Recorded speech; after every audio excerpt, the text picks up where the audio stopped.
ये देखिए यहाँ पे इस तरह केबल दिया हुआ है, ठीक है।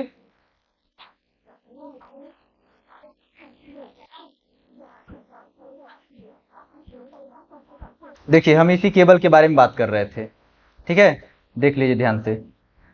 अब यहाँ पर ये है मेरा, देखिए SSD, ठीक है। ये SSD है, इसको लैपटॉप में भी लगा सकते हैं और डेस्कटॉप में भी लगा सकते हैं, ठीक है। मैं पहले भी बता चुका हूं कि ये केबल सिर्फ लैपटॉप में जो हार्ड डिस्क यूज होता है उसमें काम करेगा या SSD में काम करेगा, ठीक है। अब देखिए यहाँ पर मेरा पाटा वाला पोर्ट है, इसको यहाँ इस तरह से यहाँ पे ऐसे लगा देंगे, सॉरी इस तरह से लगाएंगे, ठीक है। इसको यहाँ पे ऐसे लगा देंगे